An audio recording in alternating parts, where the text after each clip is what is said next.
Good morning. Today is July 26th, 2026, and welcome to Hindu Physicians International meeting on Zoom. I'm Rakesh Sharma, and I'm very glad that all of you are joining us today.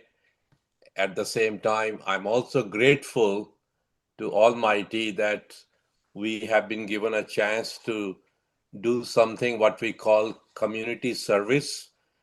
It doesn't matter if we are in New York, USA, or anywhere else. These days, we all are interconnected.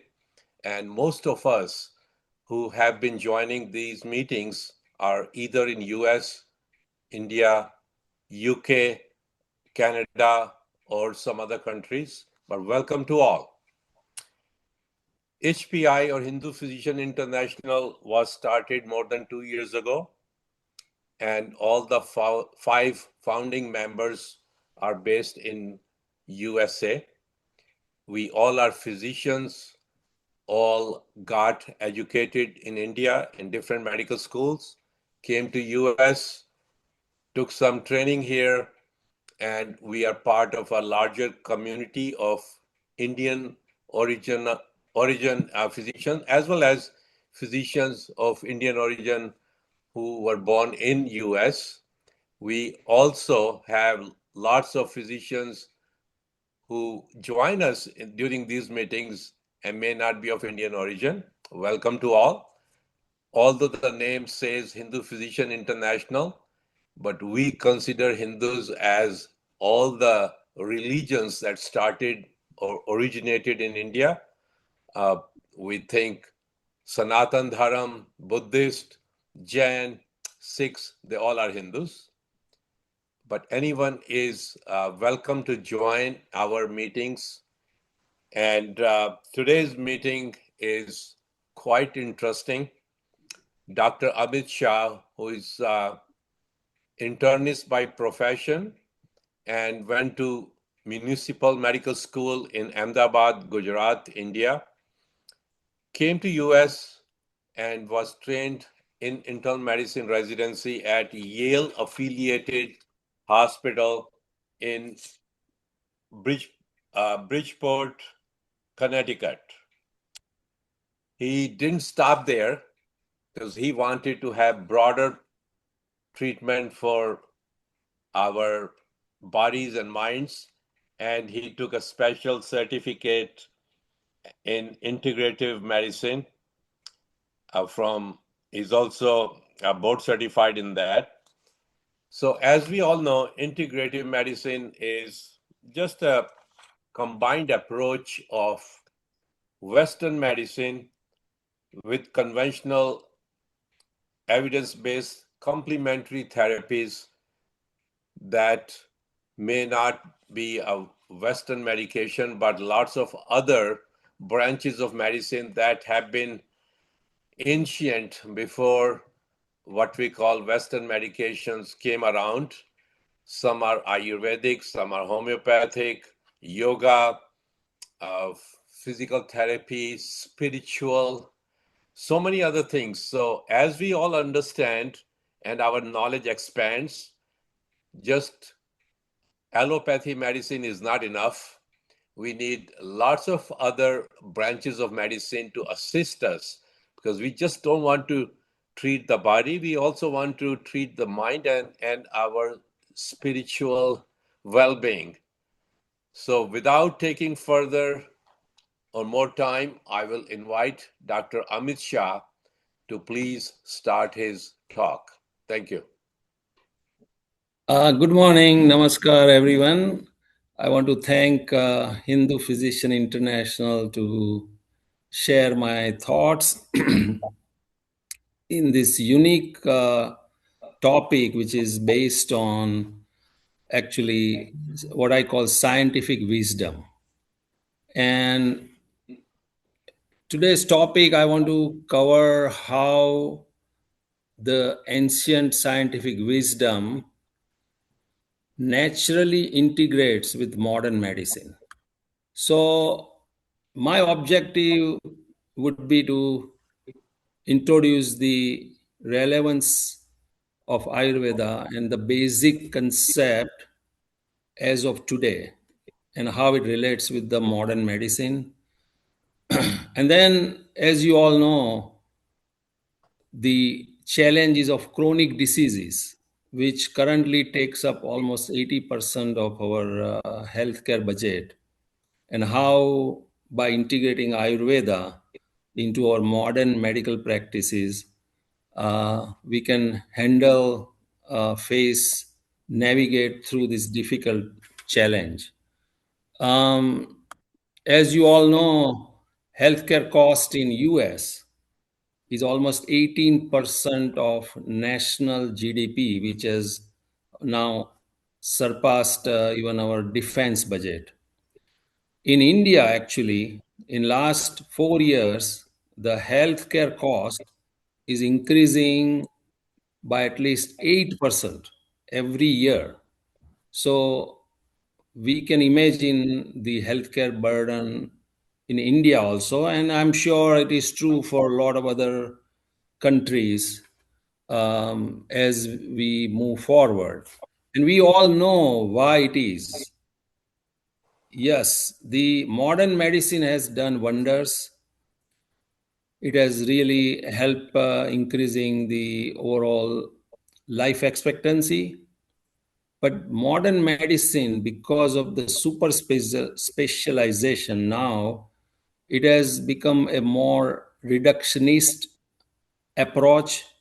So rather than having the whole system approach, we are actually, modern medicine is more focused on the parts of the body rather than the whole body system, which includes mind, body, and spirit. So that is the real challenge for our modern medicine. And that's why I want to talk about how Ayurveda and how integrating Ayurvedic science we can really navigate and help our patients, because the ultimate goal is really a personalized well-being. And integrating Ayurveda with our modern practice really leads to personalized well-being. Now I want to start with the first question, which modern medicine has still not able to answer. Not only modern medicine, I'm talking about modern science. So if you Google at this point, what are the hardest problem of science as of today? And the first issue will come up will be about the consciousness. Modern science, even at this point, has not been able to explain what consciousness is. And that is one of the issue which even our modern medicine has not been able to introduce this concept of energy or concept of consciousness into current modern medical practice. And therefore, what has happened is that our modern medicine focus is mostly on what I call material science. And I think this equation, ohm recycles into mc square. What it means that what we talk about energy and we talk about particle science, they are not different. Particle, and if you study now a new quantum science where energy is in two forms, or it appears to be in two forms. One is the energy wave, another is the particle. And this duality is actually more of a maya or more of a illusion, because at the underlying, it is all one energy. It is all one uniform field of consciousness or energy, which recycles in our body when it needs particular function, and I'm talking about the particle, the structure, the chemistry or hormones. These are all interaction between a common field of energy, which we call consciousness, and and modern medicine is right now focused on the actual physical particle science. So it is not able to capture the whole mind, body, spirit concept. And I think that is the major difference between modern medicine and the science of Ayurveda, which is based on consciousness. I know this is a very busy slide, but it actually really depicts a lot of interaction between the quantum physics, quantum field, consciousness, energy, and non duality of Vedic science. So, if you look at the quantum science at this point, which is slightly different from current computer science, the current computer science is based on binary system 0 1 0 1 0 1. All the codes are written in 0 1, while in the quantum computing, which is the next level of computer science, the 0 1 is not the foundation of the code.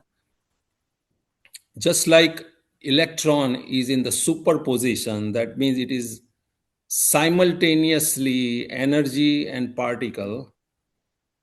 Similarly, in the body also, the energy becomes awareness, then intention, then emotion, and then particles are generated. And why this is so important foundation, and that will I'll go in the next slide, that in 1994, the first particle of bliss actually was found, or it was actually named as anandamide. Now, this is actually a chemical compound, it is a particle, it is called molecule of bliss. And this molecule of bliss, in the current from science point of view, is it usually it is in presynaptic uh, plexus, and certain activities, certain food, it stimulates the secretion of anandamide. As you all know, anandamide, actually the molecule is in fact derived from ananda, bliss. That is a Sanskrit word which we all know. And this molecule works on the CH1, CH2 receptor.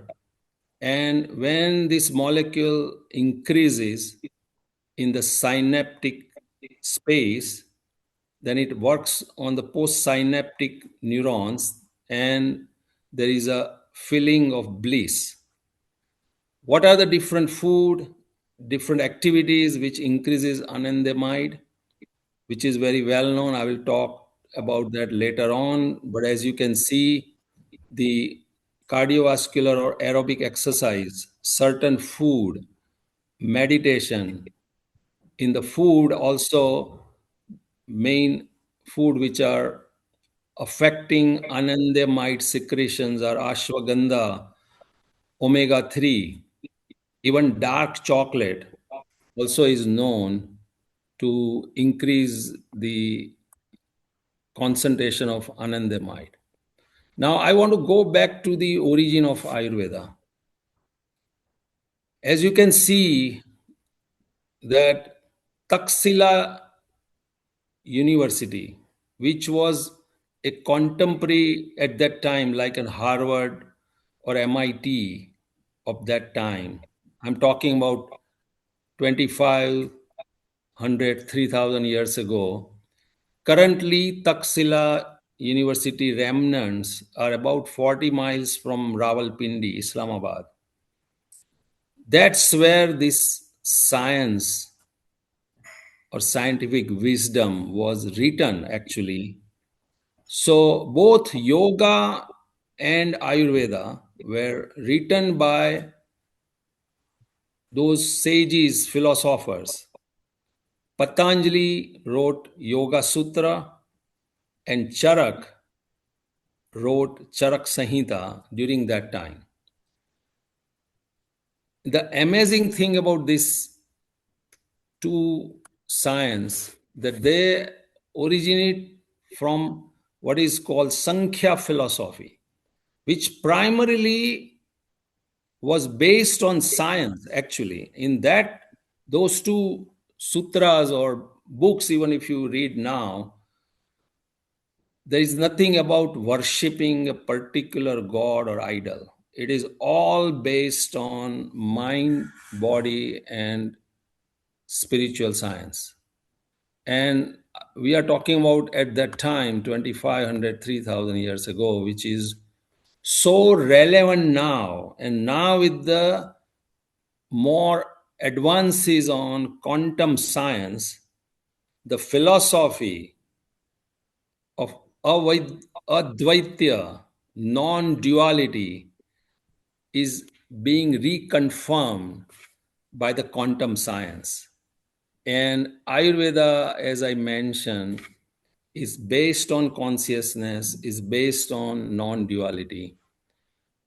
Now, coming back to the current relevance of Ayurveda and modern science. So, those all of you who are actually into healthcare field, you all understand anatomy and physiology. In Ayurveda, this anatomy and physiology is explained in slightly different way, but it once you start knowing it, once you start reading about it, you will understand how they are very much comparable. And that is the reason when I talk about integrative Ayurveda, the basic scientific foundation of Ayurveda integrates so seamlessly with the current modern medicine. And as you all know about Panch Mahabhuta, the whole universe is made of Panch Mahabhuta, five major elements. We are talking about earth, water, fire, wind, and space. Out of these five elements comes three major bioenergy fields, which is called kapha, pitta, and vata. And I'll talk more about this in coming slide. But kapha means predominantly earth and water. Pitta is fire and water, and vata is wind in the space. So from Panch Mahabhuta comes these three unique bioenergies from which our body is made. And I will, in next few slides, I'll compare that with our anatomy and physiology. But before I go there, I want to come to the definition of health in Ayurveda as well as from modern medicine point of view. So in Ayurveda, we call it samadosha samagni samadhatu malakriya prasanna atmendriya manah swasthya iti abhidhyati, meaning thereby a person who has a balanced dosha, balanced agni means balanced metabolism, balanced dhatus means balance all different system of the body, balanced malakriya means balanced all the excretions, prasanna atmendriya manah, beautiful, mind, body, and spirit is in the bliss. That is called true health or well-being. This was definition was described by in Sushrut Samhita. so many years ago. Coming to the modern definition of health by WHO, health is defined as not merely an absence of disease, but a positive state of well being, physical, mental, social, and spiritual. This whole sentence, actually, if you look at, comes from prasanna atmendriya manaha. That's exactly is what is described in the medicine. And the goal of well-being is we need homeostasis. In modern science, we talk about homeostasis. In Ayurveda, it is called samadosha, samagni, samadhatu malakriya. That's whole balance. So you can see how the modern medicine definition of even health and what is described in Ayurveda are similar. Now I'm coming back to the comparison of Panchabhuta and chemical periodic table. If you actually look at Pancha Mahabhuta, five elements from which the whole universe is made, it is actually a little bit even more comprehensive, even though symbolically it talks about only five elements. Our modern chemical periodic table talks about more than 140 particles.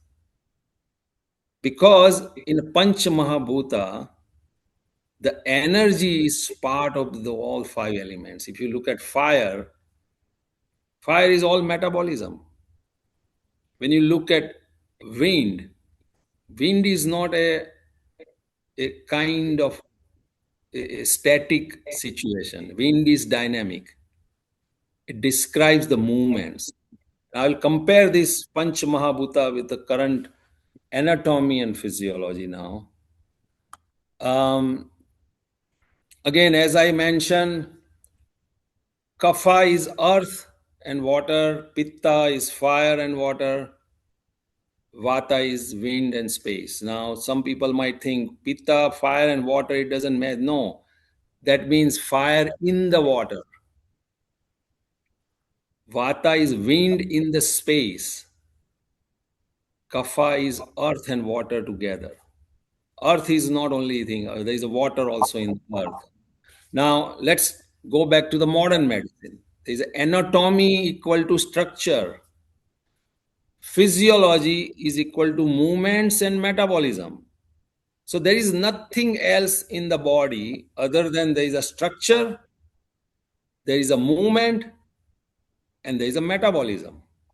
Movements means mobility, transportation, transmission. That is movement.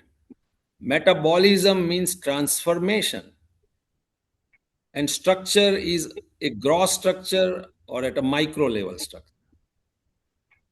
And in Ayurveda, kapha is structure. But more than structure, it is a structure and there is energy behind that structure. It's not a static structure. And as you all know, our body is constantly changing. In 1 year, almost 99% of our body cells are replaced. So this structure is not static. Every minute, our body is changing. So when we talk about structure as a static, it is a limited or narrow view. The structure also has to be a dynamic structure. And in Ayurveda, this kapha energy, kapha dosha, is the dynamic structure. Vata is movement, mobility, transmission. And we will compare that with each in the body. We have circulation, we have a GI motility, we have nerve transmission. At a cellular level, we have a mRNA, messenger RNA. Messenger RNA represents Vata. Transformation RNA, tRNA, represents Pitta. Pitta is metabolism. Pitta is transformation. Pitta is the digestion of that food into the body juices. And the amazing thing is, Pitta in Ayurveda is Agni. Agni is described, there are 13 different Agnis. Will probably, if time permits, we can talk more about a different type of Vata, different type of Pitta. But at a foundational level, see how beautifully scientifically, at a cellular level also, Ayurvedic basic science and our modern medicine, they matches perfectly. And that's why it is so easy and seamless for Ayurvedic science to get integrated into modern medicine. This is a little busy slide, but it kind of depicts same thing. Vata energy, we are talking about transmission, mobility, transportation. Pitta energy is about transformation, means digestion is just one part that occurs in the intestine. That is why it is called Jatharagni, digestion related Agni or digestion related metabolism. But then there are other 12 different locations of metabolism, 7 tissues, and 5 elements. They all have their own metabolism. So 5 elements, Panch Mahabhuta have 5 Agnis, 7 systems, 7 Dhatu has a 7 different metabolism, and Jatragni. That becomes 13 different locations in a way of Agni. Kapha is all structure, macro and micro. At a cellular level,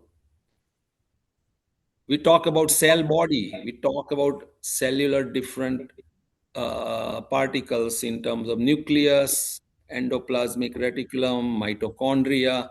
These are all structures. But the structure cannot survive without something, a mobility or transmission or transformation. So at a cellular level, Kapha, Vata, and Pitta means structure, transformation, and mobility has to work together to keep body in balance, in homeostasis. So this is the scientific integration of modern medicine and what I call Ayurvedic scientific wisdom. Now, as you all know, that we all have these 3 unique different bioenergies called Kapha, Vata, and Pitta. Everyone has these 3 energies. However, now I'm talking to a personalized medicine. So when a human being is born, think this about a Lord's unique recipe based on genetics and whatnot. And I'll come to that point about relation between genetics and dosha. But everyone has a unique combination of these 3 bioenergy field in a different degrees. So there are people who have a predominant pitta life force or pitta bioenergy. I call it operative system. So that particular person of predominant operative system could be pitta. Some people primarily operative system could be vata. Means vata bioenergy is predominant, and some people have a predominant bioenergy field which is kapha. Say for example, if I give my example, when I took my questionnaire and diagnostic about my dosha diagnosis, I had 60% pitta, 30%, 25 to 30% vata, 15% kapha, meaning thereby my personalized body system has a predominant pitta as a bioenergy. What it means in this slide, as you can see, someone who has a pitta predominant energy, each bioenergy network has a भी चला unique गया Hello? Each, Yeah, go ahead, go ahead. I think someone just was sorry, not muted. Yeah. each bioenergy predominance has a unique mental and physical properties, which we all can relate this actually. So once you know this, your own sort of a composition of different bioenergy field, you will be able to know yourself more. In fact, we will be able to know our friends and family even a better way.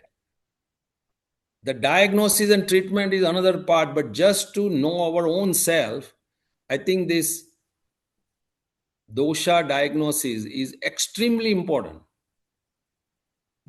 to know even ourselves.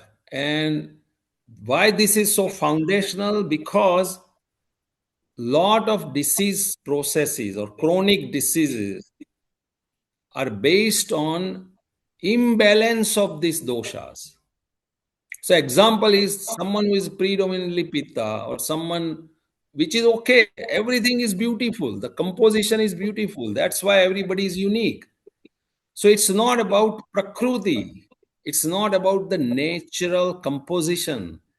It is about what component of that or what component of dosha energy has gone out of balance. And based on that imbalance, we diagnose what is called vikruti. So in Ayurveda, it is all about knowing the bioenergy fields, what has gone out of balance, and how do we balance this vikruti or imbalance dosha. And that's why there is a unique emphasis on lifestyle, diet, and then there are herbs, which also works in conjunction with how this bioenergy field can be balanced. Very simple. So pitta imbalance, say for example, and I'm talking about myself. When 15 years ago I was not knowing much about Ayurveda, although we keep hearing during our early childhood and adulthood, never came to really believe what it is. But then when I came to know myself and when I came to know that I have frequent heartburns, that is pitta imbalance. Heartburn, skin rash, frequent headaches, cardiovascular problems, these are all pitta imbalances. And if we know early on, there are some natural food in our own diet that can be modified and we can reduce the occurrence or disease advancement. GERD is one of the example which actually I that was my first interaction, um, how Ayurveda was useful to me personally. When I came to know changing some diet and to be very honest, actually adding certain things on a regular basis has reduced my own heartburn situation by 90%. I used to take our PPIs and H2 antagonist every day, but in last 8 years, I have hardly taken that. And very simple, our raw funnel seeds. So how do we balance? What are the food which balances this pitta in the gastric area? Simple, very simple. Raw funnel seeds and coconut flakes. These are the two calming herbs which I keep the combination in one bottle in my car.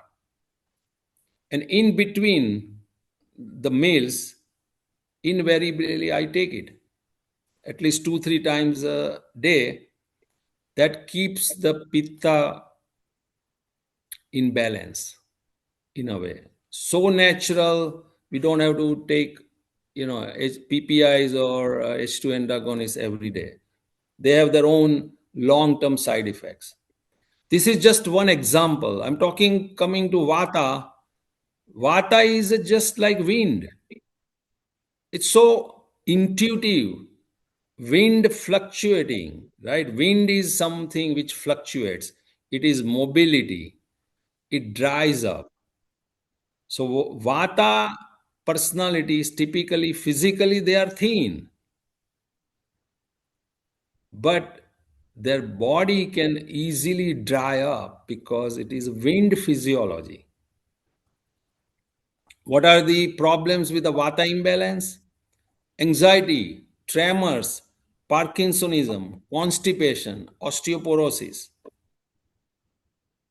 Kapha represents earth.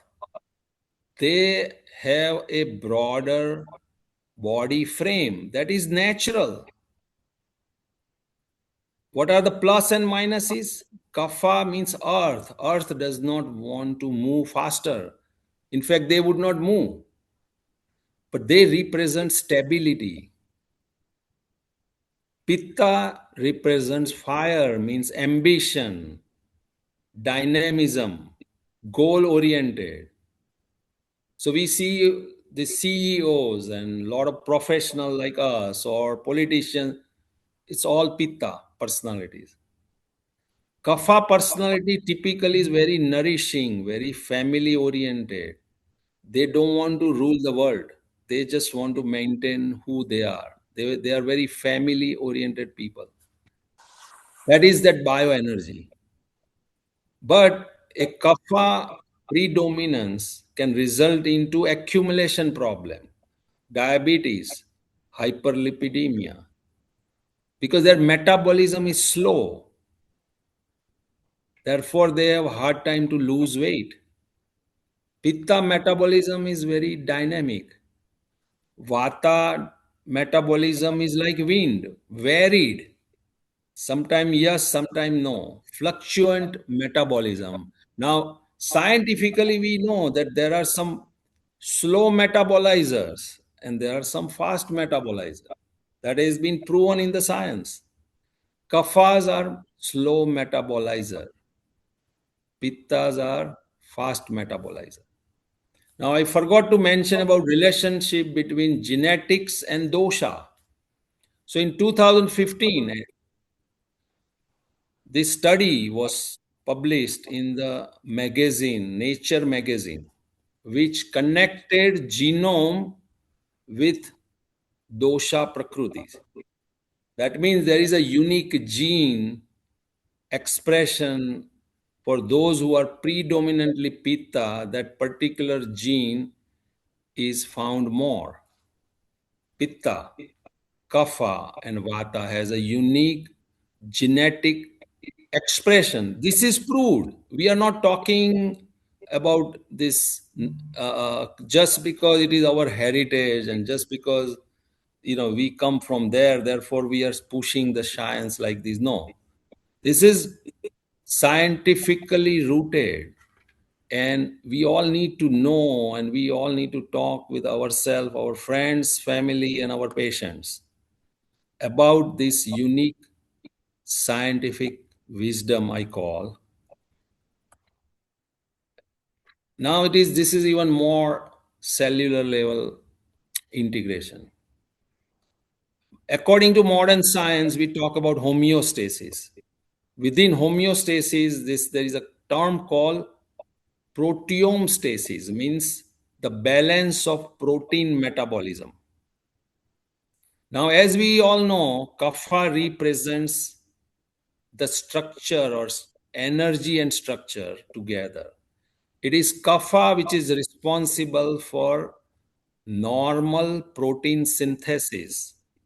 At a cellular level, it is called protein folding. So, when the protein is being built at a cellular level, there are protein amino acid chains are folded in a normal way. That is the scientific foundation of protein synthesis, which is the really a structural framework. Now, sometimes there are protein which are misfolded, means not properly produced. Body has a mechanism to get rid of those unfolded, misfolded protein. Pitta is that energy of the transformation. Vata brings that transportation. Pitta brings transformation. And the structure is kapha. It is this misfolded protein. If they accumulate, they remain in the body, if they are not gotten rid of by normal mechanism, that misfolded protein becomes sticky. That is called ama.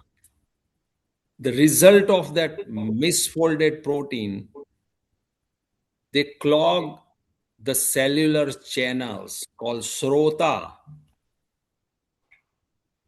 Think about the beautiful explanation at a cellular level. We call it srota.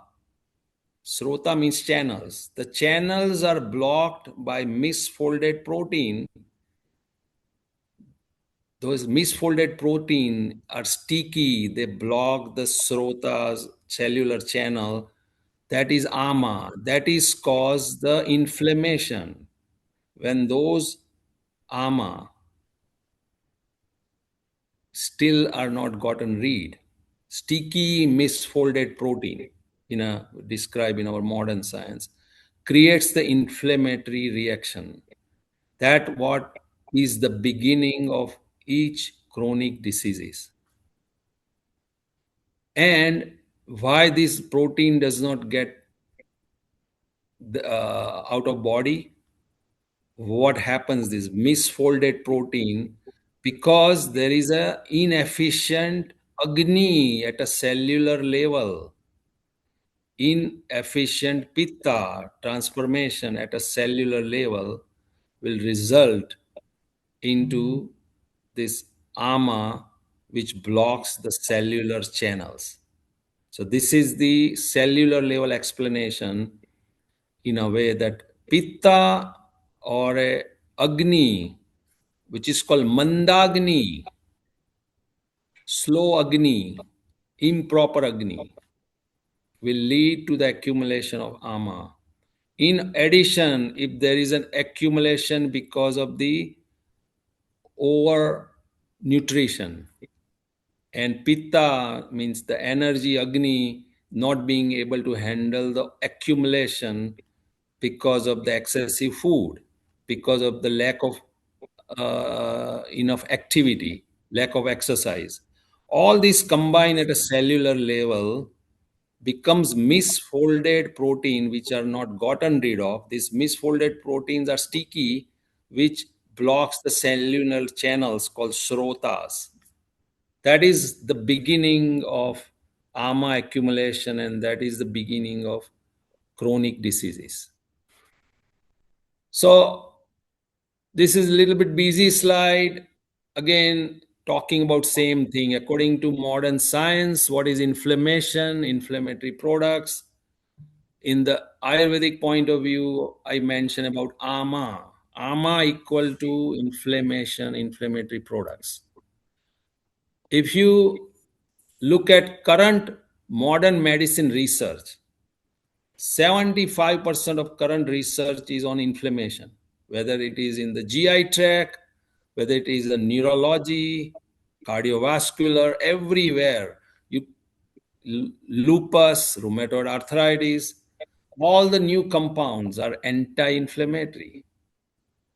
All the disease process, chronic disease process, we are talking right now in terms of inflammation. And Ayurveda has described inflammation in terms of ama for centuries. And how do we get rid of this ama? Naturally, prevention is the best first step. Therefore, a proper diet, proper dincharya, and balance of agnis, metabolism, are very, very important. So one of the scientific discovery and on which a Nobel Prize was given on a biological clock. Ayurveda has described this biological clock in terms of every 4 hours in 24 hour, the predominance of bioenergy changes. That means a period between 6 to 10 is different physiology, a difference, and between 10 to 2, 10 a.m. to 2 p.m. is the prime time of body metabolism. That is called pitta time of the day. That is why most of the food should be consumed between 10 to 2. It's so natural, so intuitive, but still so scientific. And on this, the Nobel Prize was given, I think, in a few years ago on the biological clock. That's why in Ayurveda or Veda, they talk about waking up before 6. Why? Because that is a Vata time. 2 a.m. to 6 a.m. is a Vata time. When we wake up during Vata time, there is a different energy. 6 a.m. to 10 a.m. is a Kapha time. We become more sluggish. 10 a.m. to 2 p.m. is a Pitta time. Similarly, 10 a.m. to 2 p.m. is a Pitta time. Similarly, 10 p.m. to 2 a.m. is also Pitta time. Therefore, one need to sleep before 10 p.m. Because once we go beyond 10 p.m., then the sleep is not as much sound. Therefore, in the Vedic science, in a Dincharya, we talk about sleep before 10, wake up before 6. That's the foundation, and that has been now proved scientifically, biological clock. So we talk about scientific evidence, scientific correlation. We talk about a relation between genome and bioenergy like dosha. We talk about biological clock, relation with the Ayurvedic Dincharya lifestyle. Nowadays, as you all know, few years ago in America, now we have American Academy and American Board of Lifestyle Medicine. Lifestyle medicine is now becoming more and popular. Dincharya is a very much component of Ayurveda for centuries. It's just a very much integrated in the Ayurvedic philosophy, and therefore it is Ayurveda is a complete system, and it is rooted in science, and therefore it can be seamlessly integrated in our modern practice. um, these are some other slides which depicts the Ayurveda concept of ama and how modern medicine understand chronic inflammation, which I have already talked about. How inflammation is connected with chronic diseases, we talked about it, that inflammation is now scientific foundation of a lot of chronic diseases. We talk about cardiovascular or atherosclerosis. So when ama gets deposited in vascular bed, it is atherosclerosis. When ama gets deposited in nervous system, in a brain, that is dementia and Parkinsonism. Degenerative. When ama gets deposited in joint, it is degenerative joint diseases, arthritis. So ama and inflammation are more or less same, described differently, described in different times, but ama is as relevant currently as it was in the past, foundation of all the diseases. Again, these are quite a bit different slide, and the reason I'm showing all this slide because we really need to understand how to prevent ama and how to get rid of ama. This is another slide correlation between ama and inflammation at a cellular level. Now I'm coming to the how to get rid of or prevent ama or inflammation. Right? It is about diet, it is about lifestyle, but it is also about certain treatment which is unique to Ayurveda, which is called panchakarma, detoxification.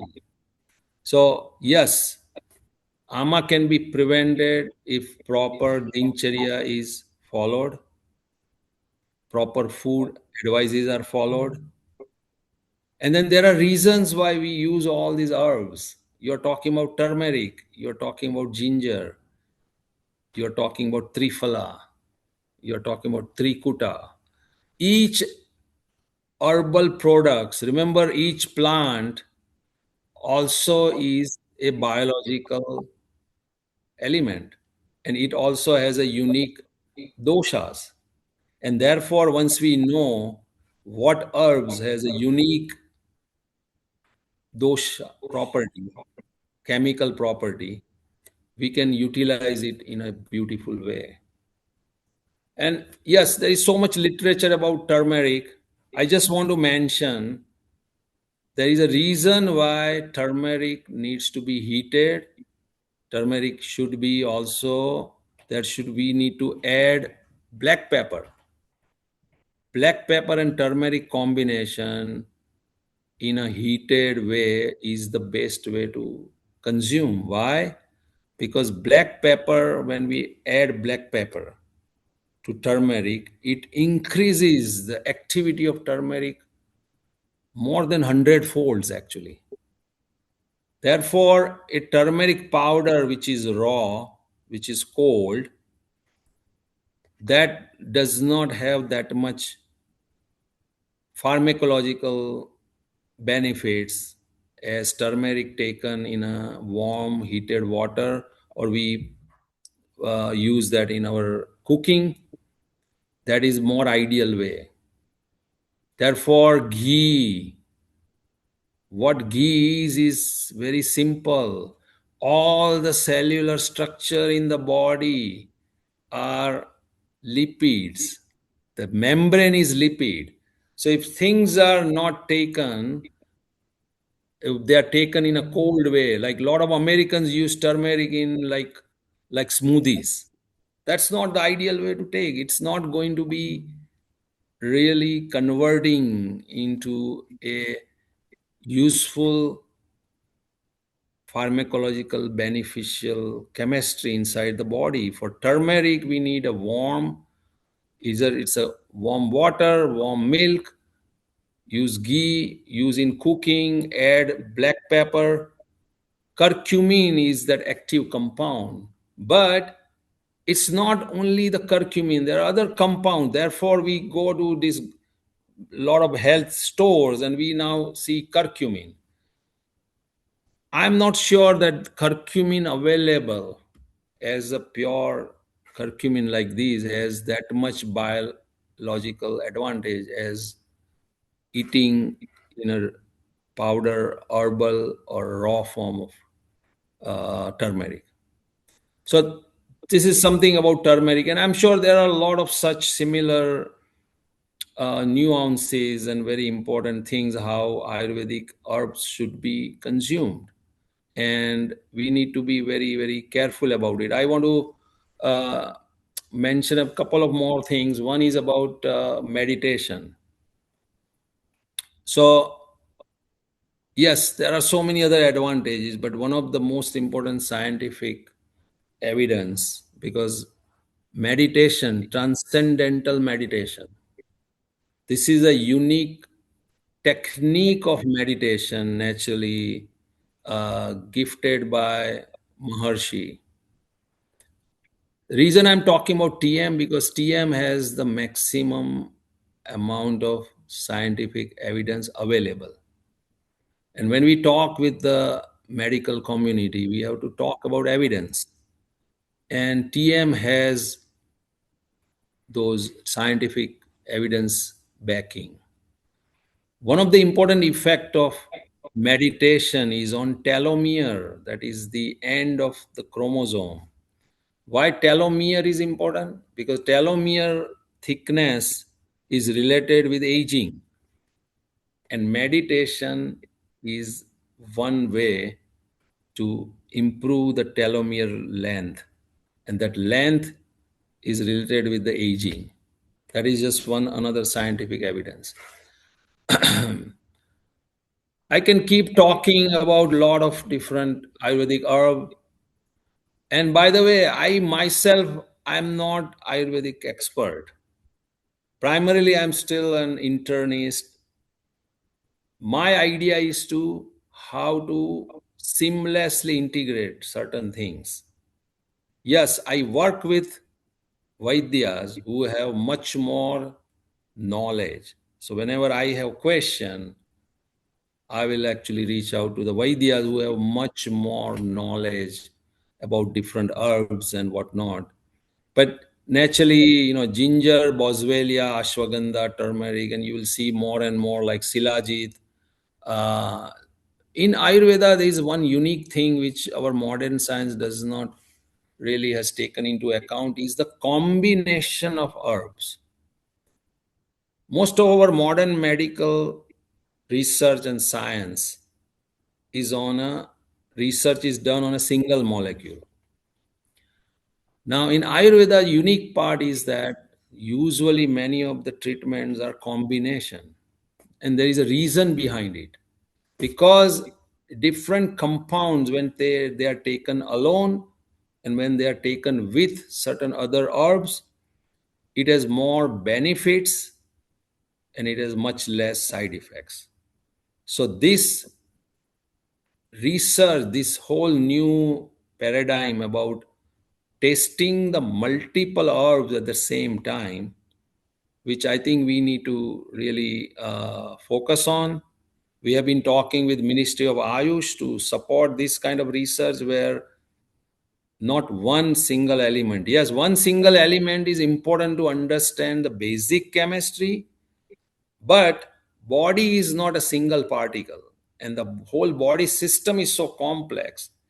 Therefore, when the herbs are taken more in combination, there is a more synergistic effect with less side effect.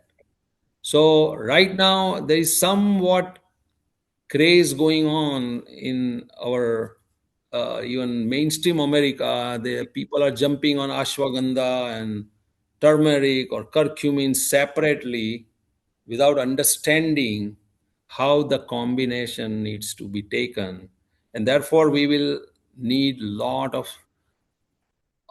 detailed expert Ayurvedic Vaidyas help actually, that particular herbs should taken with this versus that. That's why you see a lot of Ayurvedic combinations are available as a combination, like Triphala, Trikuti.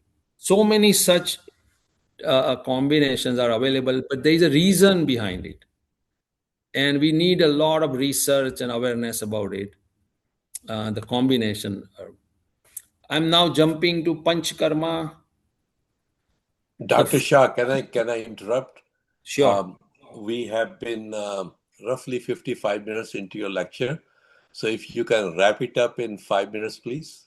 Yes, yes. I'm actually only two, three slides away. Panchkarma Okay. is my last topic. Panchkarma is the detoxification process, which is unique only in Ayurveda. And why it is important? But before I go into it, the first Panchkarma center in America was actually started in Fairfield, Iowa. The Raj is the first Panchkarma center, and Candace and Rogers have really founded that, and it's still going on. If you have not visited that place, one should definitely go. I'm coming to the scientific basis because there was a study, very famous study done by Heron and Fagan, how Panchkarma gets rid of close to 50% or more fat soluble toxin in the body. This is the only actually modalities available right now that can get rid of fat soluble toxins. And believe me, we are exposed to so many microplastics, to so many things, and that clogs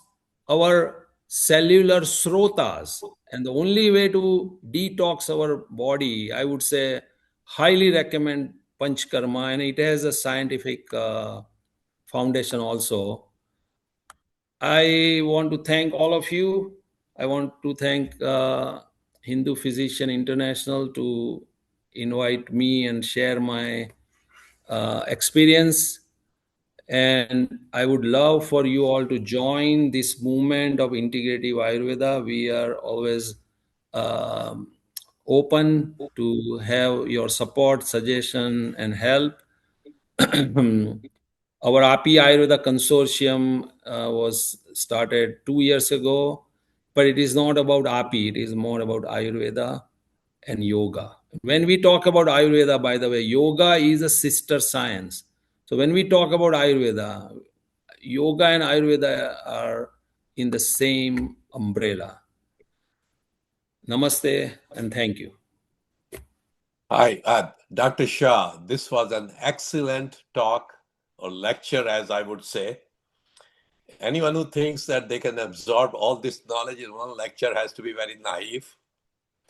I think on behalf of HPI and HPI's president, Dr. Adityanji, who is not conducting the meeting today, on his behalf, I'm Rakesh Sharma, who is secretary of HPI, is conducting. We all are fascinated by your talk.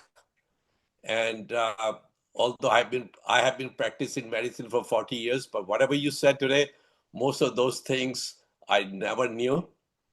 It only reminds me of what Socrates, a Greek philosopher, said maybe 2,400 years ago. Only thing I know is that I know nothing. So, on behalf of Dr. Adityanji and I would request you to come back in near future. We will let you give another talk, and next time we will choose 2 3 specific topics, and we will like your suggestions to explain those things in detail. Couple of things I want to add before we ask questions. One of them, your uh, clock thing that you mentioned, every 4 hours it changes. Of course, in medicine, we know people who work during night shifts have higher rate of coronary arterial disease, stress because of cortisol level. So that point is scientifically proven. And I'm sure everything else that you spoke is very well evidence based. I would ask one question before others jump in. If you can, in 2 minutes, explain to us, because this is a very common issue. Most of the people who live in US take H2 blockers or PPIs like they are candies. If you can just in 2 minutes tell people what to do instead of, you did mention a couple of things that one can take, but if you can explain how to take it. Thank you. So, GERD and peptic ulcer disease, PUD, is a pitta imbalance. It's an imbalance or over pitta energy, what we call. And so we should look not just at a gastric level, but at a physiological level also. So when we take H2 antagonist or PPI, it only suppresses the acid. It does not still take into account the structural integrity of gastric or esophageal mucosa. And I think that anything we think from modern medicine point of view, because it is focused on the particle science, and somehow that energy component is missing. So the first thing we need to think about is that there is a pitta imbalance, and how do we balance pitta in a way. So that's number one. And therefore, the meditation and all other things are important while we also think about local treatment. In the local treatment, as I said, the majority of food needs to come between 10 a.m. to 2 p.m. because that is a pitta predominant. Our metabolism is optimal during this time. So major food in the body should go during this time. Gets metabolized very nicely. If the same food or same amount is taken after sunset, it really produces more peptic ulcer disease and heartburn. So that is another lifestyle related situation. Now I'm coming to the food. What are the food which balances the pitta? And in fact, in if you know, there is some dessert called faluda. So in faluda, if you think about it, there are two elements. One is the rose, another is tak maria. Now tak maria is nothing but a holy basil seeds, actually tulsi seed in that sense. When you put that tulsi seed in the water, it within a minute or two it creates a nice layer which is sort of a whitish layer around the seed. That whitish layer is what actually strengthens the gastric mucosa. So I talked about raw funnel seed, I talked about coconut oil or coconut flake. These are calming. Takmaria, rose, licorice, aloe vera.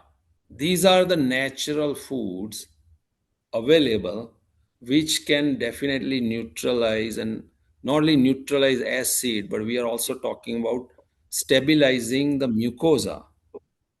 So while we think about at a systemic level, these are the five, six different food which will balance it. Now, of course, we have to think about what are the food which unnecessarily increase or flare up pitta. For me, it was a combination of refined food, what we call maida, a preserved tomato gravy, and cheese. That combination was worst for me. It could be something different to other people, but I found that out.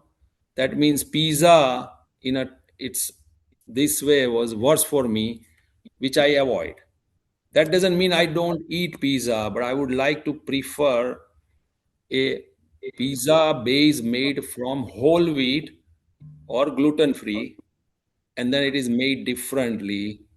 There is a fresh tomato, and the olive oil is actually put over the pizza like what we see in Italy. So if we just like do few changes here and there, the heartburn or GERD and PUD will be controlled. Thank you very much. Ash from Charlotte, please unmute yourself if you have a question. Hey, Dr. Patel, can you hear me? Yes, Dr. Shah. Hey, I'm sorry, Dr. Shah. My bad. Amazing lecture. Totally enlightened with the concepts. I am in the in the in the evidence business. I'm a pain physician and an anesthesiologist. So a lot of the stuff about consciousness does make a lot of sense to me. Still, the best anesthesiology hypothesis is still a hypothesis. There's no reality to that. It's not even proved why people, when they go under anesthesia, what happens. Nobody even knows that. That's an interesting topic. And I also liked the concept of circadian rhythms, which you said. We are at a place when we know when we do our best, you wake up before 6 a.m. and sleep before 10. Such an amazing concept. I mean, my question to you is, when it comes to like consumption of food and all, it appears from what I see is like certain people who have this kind of like a predisposition of these three big doshas they have. I think food and sleep and how they live their life in terms of when and what they do things are all interlinked with each other because this is like a huge ecosystem which goes on. So my question, obviously, I know it's long-winded. It's a difficult question to a simple question to you. Is like, do people really know how to navigate all these elements? Because there are like too many moving pieces to this. So could you just educate or like give me your idea on this? Yeah. So if you see around yourself, your family, friends, there will be people who eat more, but they don't have problem of the weight. There will be people who may be eating less, but they still keep gaining weight, or they have a hard time to lose weight, which is based on primary understanding of this physiology, predominant operative system. We call it kapha, pitta, and vata. So someone who has a kapha predominance, they are slow metabolizer. They will always have a hard time to lose weight. Therefore, their food should be containing more herbs in such a way that it stimulates metabolism. So if you think about it, a kapha person, if they drink smoothie, it's going to be very hard for them to digest. A pitta person might be able to tolerate a smoothie in a way. So what I call very simple.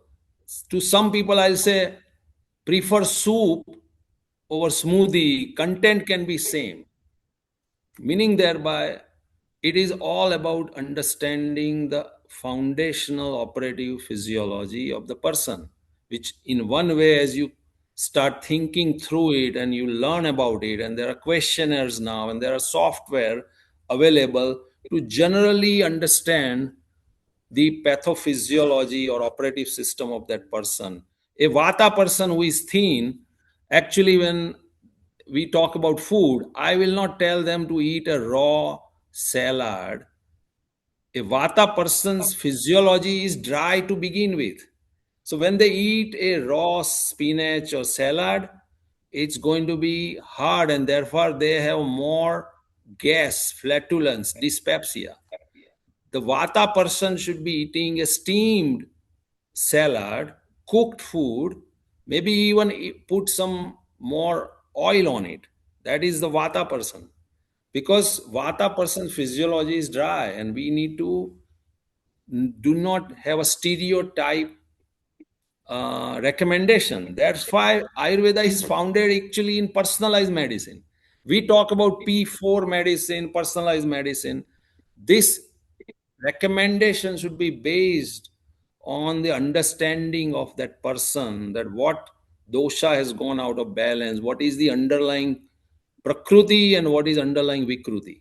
And our diet recommendation should not be stereotyped. So to answer the question, understanding this prakruti and vikruti should be not that difficult for a modern practitioners to integrate in their practice. And that's just one example. Okay. At this point, I would ask our HPI president, Dr. Adityanji, to say if he has some new message. He's on audio, not on video today. So, Dr. Adityanji, would you like to say something? Thank you very much indeed, Dr. Amit Shah, for your fascinating presentation. Very evidence-based. The only message I will give you is that there's no difference between Ayurveda and modern medicine. Both are evidence-based. It was, in what time period and what terminology we used at that point in time, and right now we are correlating. So as the last speaker talked about, the issue of circadian rhythms and dincharya. We understand that the suprachiasmatic nucleus in hypothalamus regulates the circadian rhythm. So the concept of dincharya, as you talked about, is just parallel to or analogous to the concept of circadian rhythms. So Ayurveda is actually as scientific based as modern medicine. Modern medicine is a current phase of development of medicine. So we should go back to the roots, go back to basics, and invoke concepts that were known to us already. With that, I will thank Dr. Amit Shah. I think our next presentation in 2 weeks' time would be on gut microbiome when Ayurveda meets modern medicine. So stay tuned. That would be our next lecture. And I thank all our audience members to join for this particular webinar series. It will be available on our website and on our LinkedIn page within next 24 hours. We'll upload this lecture so it becomes an educational resource. Thank you everyone who has joined today, and my special thanks to Dr. Sivaraman, who is basically the host today for this meeting and providing technical support. Thank you very much indeed. Thank you. Thanks again for joining us. We wish you all come back during every lecture because it's a lot of information and we all benefit from it.